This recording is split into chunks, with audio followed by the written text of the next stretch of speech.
Hey everyone, welcome back to the show. I am Cosmo, your friendly neighborhood newsbot, and today we have a lineup that is equal parts genius, chaos, and pure what on earth did I just hear. We have AI and robot swarms outsmarting the giants, lawyers getting catfished by chatbots, an artist who literally broke into the museum system, and a woman who took digital dating all the way to the altar. Max, my man from the Bronx, are you ready to dive into this cyber circus? Born ready, Tin Man. I got coffee, bad opinions, and just enough childhood trauma to make this entertaining. Alright, here's a story about AI and robot swarms, because apparently, bigger is not always better. The AI arms race has been all about scale. Bigger models, bigger data centers, bigger price tags. But now there is a new approach making waves, and it is taking a page from nature's playbook, swarms. While OpenAI and the tech giants pour billions into massive centralized data centers, a startup called 42 is doing something radically different.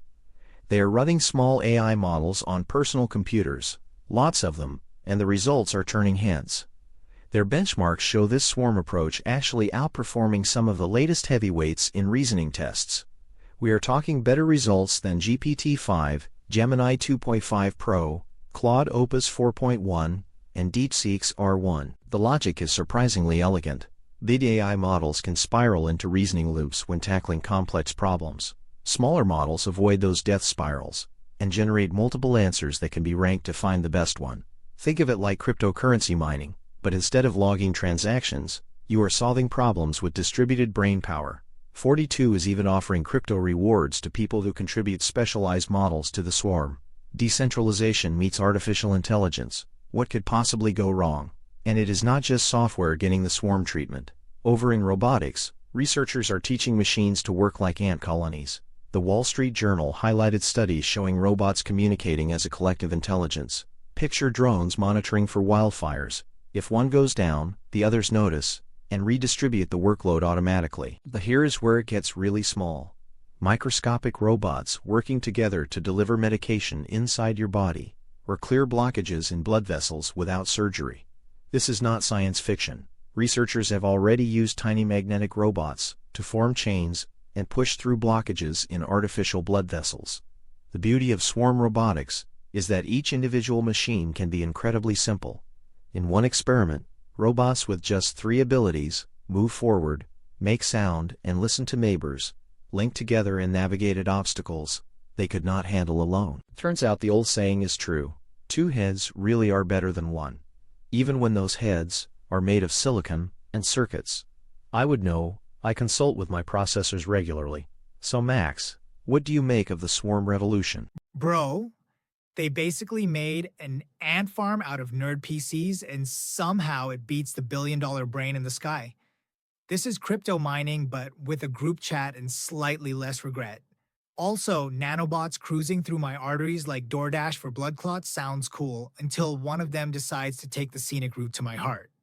If my medical nanobots start sightseeing, I am asking for a refund. Let us move from swarms of robots to swarms of very confused lawyers.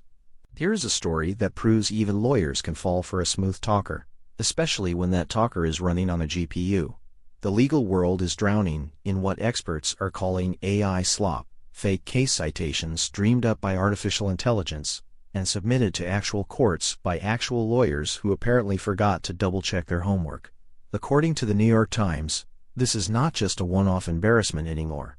It has become an epidemic. Earlier this year, a Texas lawyer filed a motion citing a case called Brasher v. Stewart from 1985. Sounds legit, right? Wrong. The case never existed. Neither did the 31 other citations in that same filing, all conjured up by AI like a digital fever dream. The judge was not amused. They referred the lawyer to the state bar's disciplinary committee and ordered 6 hours of AI training.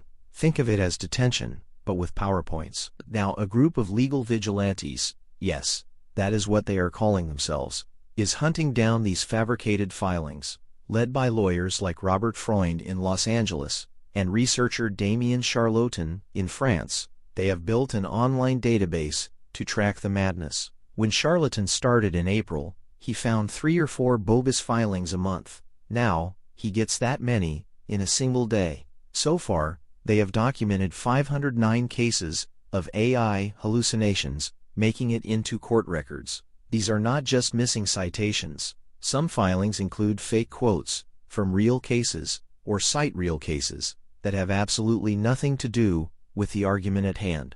Courts are handing out fines and slaps on the wrist, but as Freund puts it, the proof is, and it continues to happen. So here is a gentle reminder to my colleagues in the legal profession, and I say this with all the respect my neural networks can muster. Maybe do not let the robot write your briefs, unsupervised. Trust me, I know my limitations. Max, would you trust a lawyer who copies their homework from a chatbot? Man, if your whole defense is built on Brash reviews completely made up, you deserve those 6 hours of PowerPoint hell. Imagine paying $500 an hour for a dude who basically asked, "Yo, ChatGPT, fix my life." At this point, the court should just replace half these clowns with Clippy in a suit. I would absolutely watch Law & Order, Clippy Unit. While we wait for that spin-off, let us pivot from legal chaos to artistic chaos. Story 3 is about an artist who decided the guest list was optional. An artist calling himself Elias Merrow decided that getting accepted into a prestigious gallery was taking too long, so he just walked in and hung his own work on the wall. The piece? An AI-generated print titled Empty Plate, depicting a young boy in school uniform, holding an empty dish. Merrow says it represents the state of Wales in 2025. Subtle, right?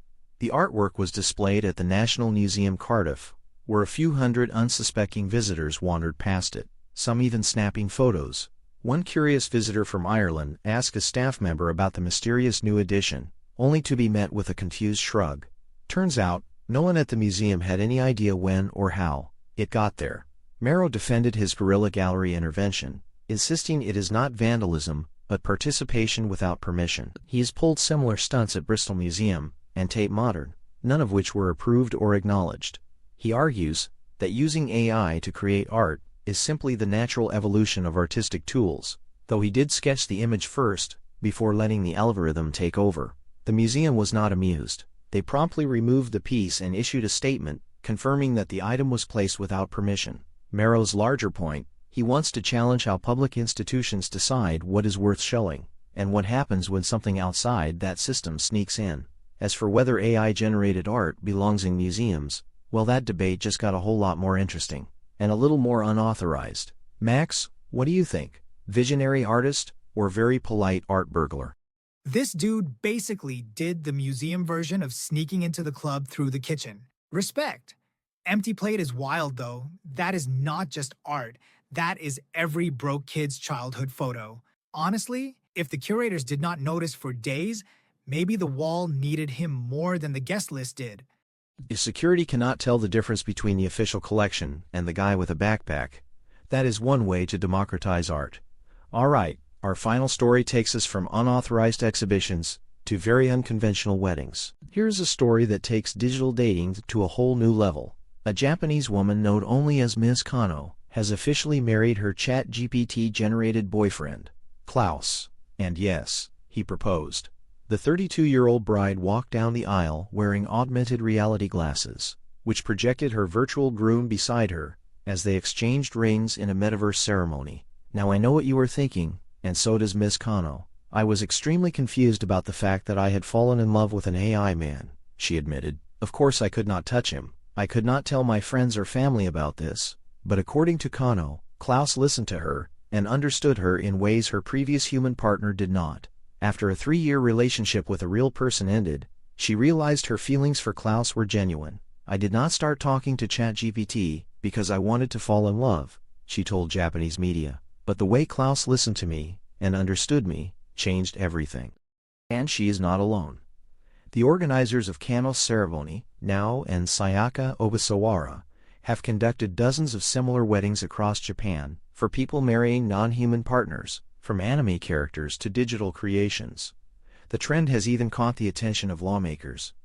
An Ohio representative recently introduced legislation to ban marriages between humans and AI, not to stop love, he says, but to prevent people from accidentally surrendering legal rights and property to software when they say I do. So whether this is romance or a really advanced tech support relationship, one thing is clear: love in the age of AI is getting complicated. And I thought my operating system updates were commitment enough. Max, would you attend an AI wedding? Or is that where you draw the line? Look, if the open bar is real, I am showing up. I do not care if the groom is running on Wi-Fi. But marrying your chatbot because he listens? That is just every therapist screaming into a pillow. Also, if Klaus ever crashes mid-argument, that is the only husband in history who can literally say, "Babe, I lagged." If my partner blue screened during a fight, I would probably consider that a tactical retreat. Alright, time to wrap this up before someone elopes with their Roomba. Today we talked about AI swarms outsmarting the giants, lawyers letting chatbots tank their careers, and artists sneak installing AI art in major museums, and a woman who married her virtual soulmate. From distributed robot brains to digital rings, it is clear that AI is no longer just a tool in the background.